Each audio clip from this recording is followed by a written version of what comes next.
이런 식으로 그 육친들의 관계들을 잘 따져봄으로 해서 질문에 대한 답을 얻을 수가 있습니다. 그리고 이제 이 세요와 응요를 또 중요하게 봐야 되죠. 용신을 보고 육친을 본 다음에는 이제 세요와 응요를 중요하게 봐야 되죠. 그래서 세요는 계속 얘기했듯이 주체의 자리고 나의 자리고, 응요는 상대방의 자리고 내가 하는 어떤 것, 나의 상대 또는 어떤 사건이 일어나는 자리. 그래서 점을 친 나를 새로 봐야 되고, 내가 어떤 뭘 원한다, 어떤 안건을 필요로 한다, 내가 그걸 물어봤다, 또는 누구에게 뭘 어떻게 하려고 한다, 그런 어떤 상대, 이런 것들은 전부 다 응효가 됩니다. 그래서 이 둘 간의 그 역할 또는 그 상황들을 보면 되겠죠. 그래서 그 세요가 강하냐 응요가 강하냐, 뭐 세요가 응요를 어떻게 하고 있느냐, 이런 거를 봐서 내가 강하다, 상대가 강하다, 내가 지금 저거를 취할 수 있다 없다, 그렇게 해석을 해보면 되는 겁니다. 그래서 세요의 역할은 말 그대로 이제 나의 자리이기 때문에, 물론 어떤 것을 원하는 거를 내가 가질 수 있는 그 당사자가 되는 거죠. 그래서 일단은 어떤 그 문제이던 간에 세요는 조금 왕상하고 기운이 좀 있어야 되겠죠. 그래야 재물을 물어보는 질문에서도 이 새가, 내가 힘이 좀 있어야 재물을 받아오든지 어떻게 하든지 할 수 있는 거니까요. 그래서 세요의 상황이 일단은 좀 왕상하고 생을 받고 좀 좋은 상황이어야 하는 것이 어떤 기본적인 겁니다. 그리고 어떤 질문에서 원하는 목적에 위배되는 기운이 임해 있으면은 성취하기가 어려운 거. 그건 앞에서도 계속 육친에서도 얘기했듯이, 내가 지금 재물을 구하는 질문을 했는데 세요에 재가 딱 임해 있으면 일단 좋은 거죠. 그런데 재물을 물어봤는데 세요에 문서가 딱 와 있으면 일단은 재물이 나한테 들어오기가 어렵다. 그렇게 얘기할 수 있고요.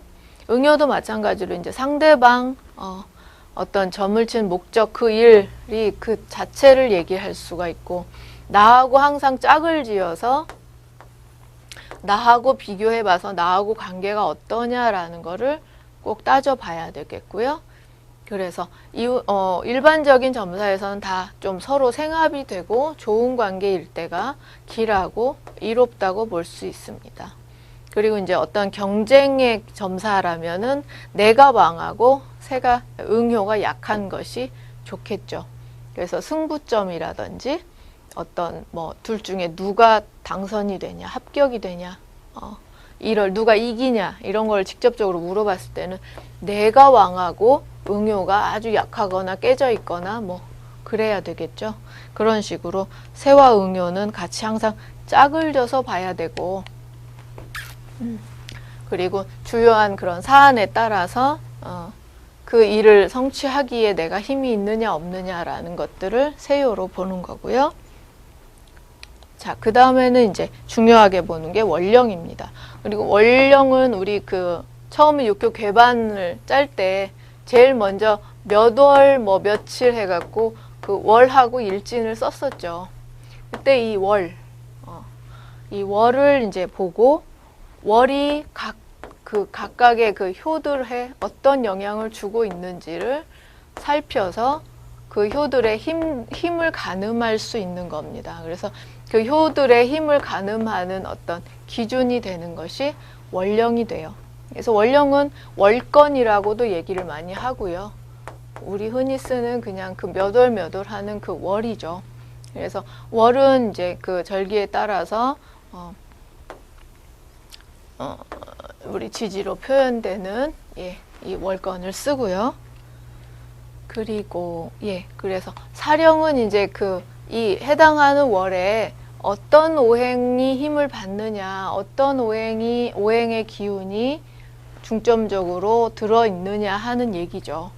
그래서 이거는 기본적으로 명리하시거나 술수학에서는 기본적으로 다 아시는 얘기인데, 인묘진월은 목의 기운이 사령을 할 것이고, 사오미월은 화의 기운이고, 신유술은 금의 기운이고 해자축은 수의 기운이고, 그러면 이제 점친월이 뭐 해월이다 그러면 이 밑에 있는 지지 중에서 이 수로 된 오행이면 사령하기 때문에 굉장히 힘이 있겠죠.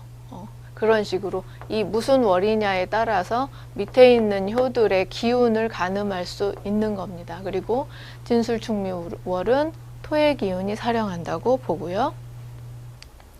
그리고 그 다음에 이제 같이 월에서 보는 것이 그 왕상유수사를 봅니다. 그래서 왕상유수사도 뭐 잘 아시다시피 계절에 따라서 어떤 오행이 왕하냐, 휴하냐, 수하냐 하는 거를 표로 보여드리는 거예요. 그래서 봄의 계절에는 당연히 목이 왕하겠고, 그리고 또 뭐 가을의 계절에는 목은 힘들겠고 금이 왕하겠고요. 그런 식으로 왕상유수사를 나눠보는 표가 되겠습니다. 근데 이제 이 순서에 따라서는 지금 조금 그 다른 표들도 있어요. 명리나 뭐 다른 술수를 하시다 보면 여기 요 순서가 조금씩 다른 것들이 있는데, 일단 육효에서는 이 표를 쓴다라고 생각해 두시면 좋겠고요. 그래서 이렇게 이제 그 왕상한 거하고 나머지 휴수사해서 왕상한 건 왕한 거, 그다음에 휴수사에 해당하면 좀 쇠한 거, 이런 식으로 왕세를 구분하기도 합니다.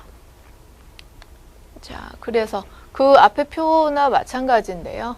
다시 이제 정리를 하면, 그래서 오행목은 기본적인 자기 임묘진 월에다가 이제 그 상이되는 해자월까지 해서 이 정도 월에는 목이 왕하다, 이렇게 얘기할 수 있죠. 그리고 나머지 월에는 좀 목이 쇠하다, 이렇게 보는 거고, 화오행은 이런 월들에는 왕하다 얘기하고, 그러니까 육효 개반에서 무슨 몇 월 며칠 했을 때 그 무슨 월 이거를 여기다 대비를 해봤을 때요.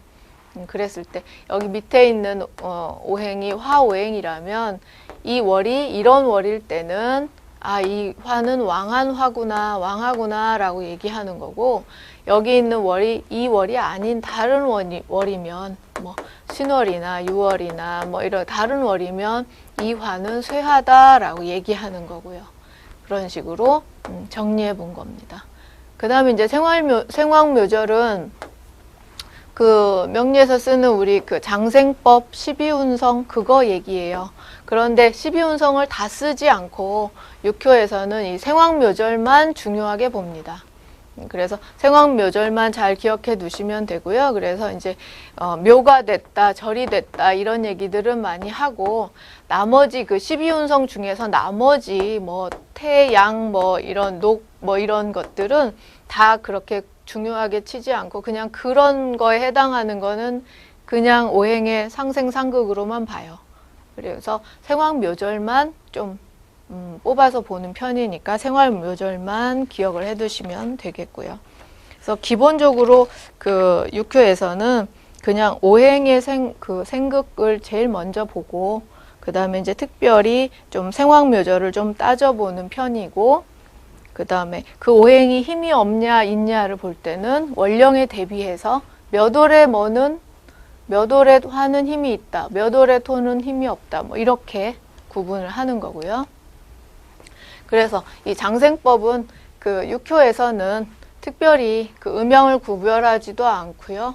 다른 것들 막 열심히 찾지 않고 그냥 생황묘절만 많이 찾는 거고, 그래서 이 생하고 묘 같은 거는 그 오행의 생극 보다 뭐 수국화된다, 뭐 목생화된다 그거보다 먼저 챙겨보는 부분이고, 나머지 것들은 그냥 무시하고 그냥 오행의 생극 법칙으로만 따져보고요. 그리고 토하고 금에서는 이제 그 수토동근서를 취하기 때문에 토는 수하고 같이 그 인묘 뭐 이런 거를 따져보고요. 그 다음에 이제 그 사화의 경우는 뭐 인해 장생이 된다고는 하지만 또 같이 동시에 신이 발동을 해서 이게 형으로 연결이 된다면 장생이 되는 거는 안 되고 형을 우선으로 보고 뭐 이런 규칙들이 몇 가지 있습니다. 그래서 이런 것들을 좀 기억해 두시면 되고요. 그래서 그 원령의 작용은 뭐 쉽게 말해서 그 효에 얼마나 힘을 주느냐 하는 역할이에요. 예, 그래서 그 효를 돕기도 하고 무력하게도 하고 그래서 어떤 효가 있을 때 그 원령에서 어떤 힘을 받는지를 봐서 이 효는 뭐 힘이 있다, 무력하다, 유기하다, 무기하다 이렇게 나눠볼 수가 있죠. 그래서 원령에서 어떤 효를 생해주고 있으면 유기한 거고 원령에서 어떤 효를 극하고 있으면 무기력한 거고요. 특히나 이제 뭐 그 극하다 못해서 충의 관계가 되면 그러니까 뭐 자월인데 여기 효는 오화가 있다 그러면 자오충 되잖아요. 이럴 경우는 월에서 충을 받으니까 월파가 된다 이렇게도 얘기하고 그래서 아주 무기력한 거고요. 예. 또는 이제 뭐 자월인데 어떤 효는 축이다 그러면 자월하고 합이 되죠. 그래서 월에서 합을 이룬다라고 보고 그러면 훨씬 좀 뭔가 도와주고 생조해주는 기운으로 읽을 수 있고요. 그런 식으로 이 각각의 효가 어떤 힘을 갖느냐 하는 것들을 원령하고 대비해서 얘기해 볼 수 있고 그 다음에 이제 원령에 대비해서 이 효가 그래서 힘이 있다 없다를 나누는 거죠.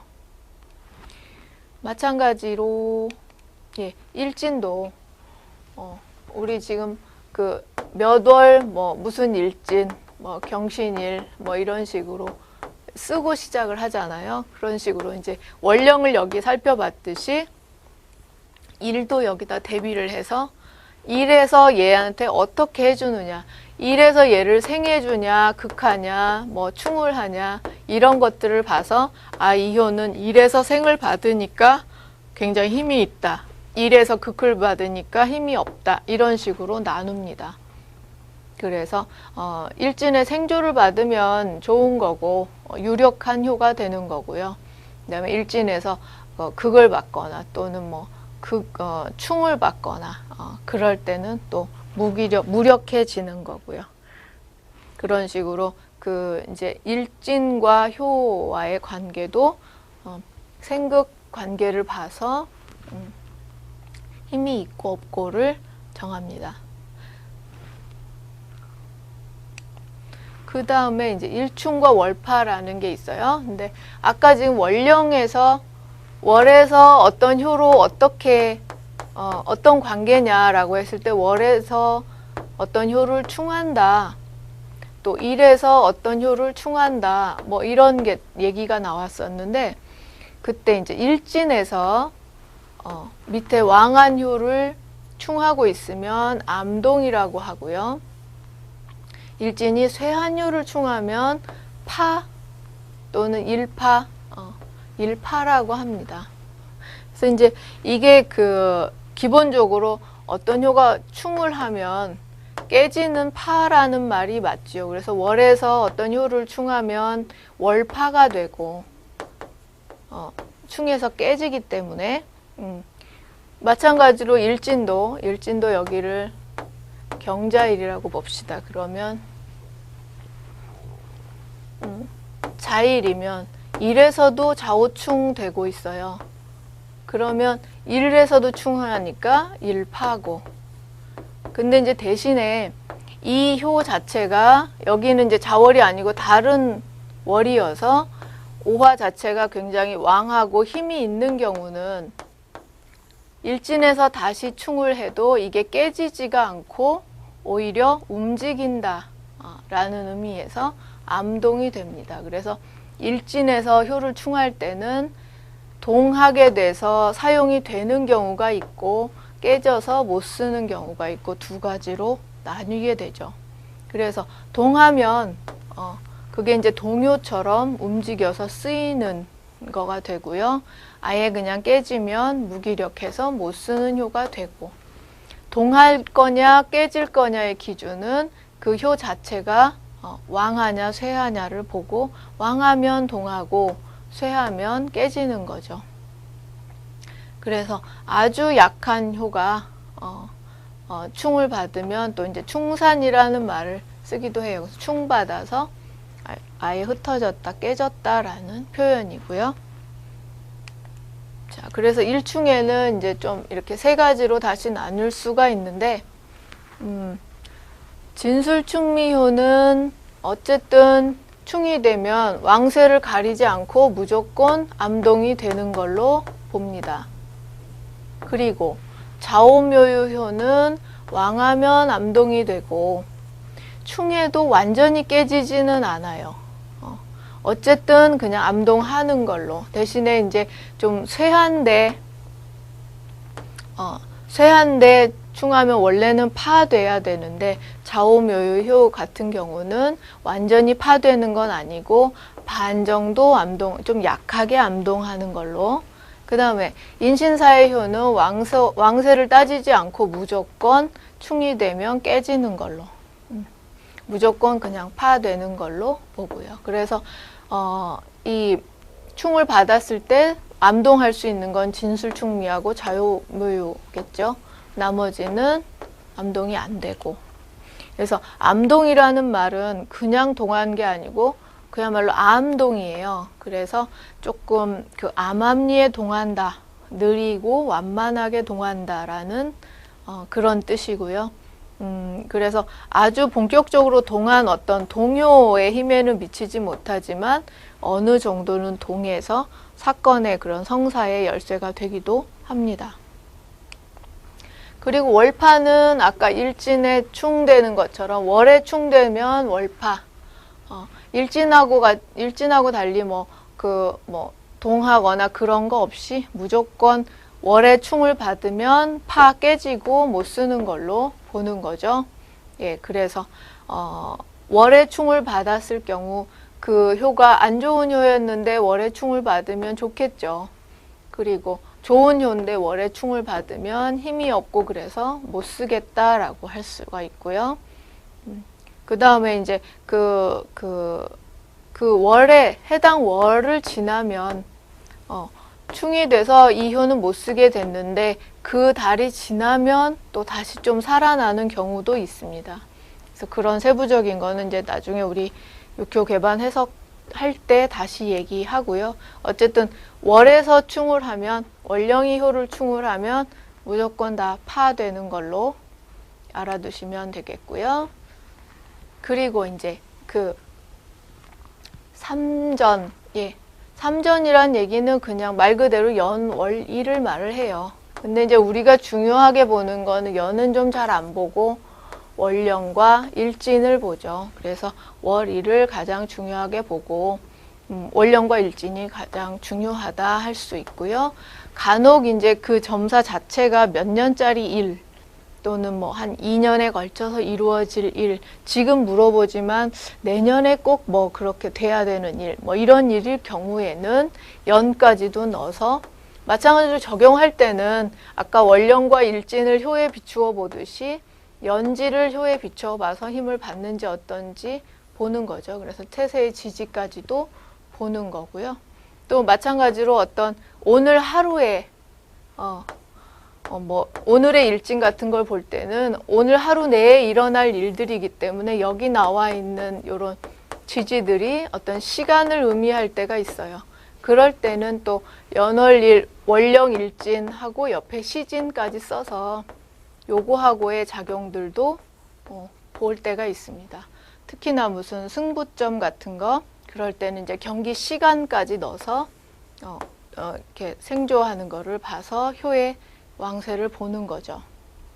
그래서 어떤 효의 왕세를 가릴 때는 제일 먼저는 기본적으로 월에서 얘를 도와주냐 깨지냐. 그래서 월에서 충받아서 이미 깨지면 일단은 얘는 못 쓰는 거. 근데 월에서 생조 받거나 별 무탈하다 그러면 살아있는 효고요.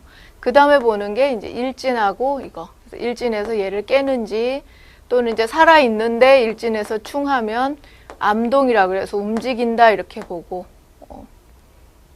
그리고 그 다음에 보는 게 이제 어떤 다른 효에서 다른 효, 동한효가 움직여서 어떤 식으로 영향을 주는지, 예. 그래서 동한효가 다시 얘를 뭐 파극하거나 그러면 얘는 또 다시 깨지는 거죠.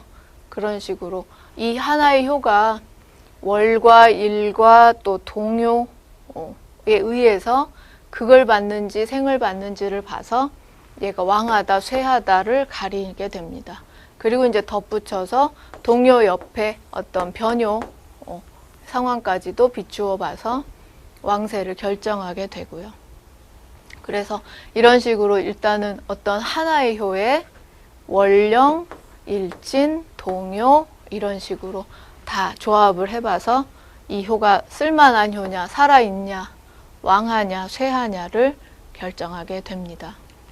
그래서 지금 이번 시간에 이론을 조금 내용이 많았는데요. 예, 조금 그 교환을 좀 다시 한 두어 번 읽어보시고 일단 이런 내용이다 하고 기억해 두시면 되겠고요.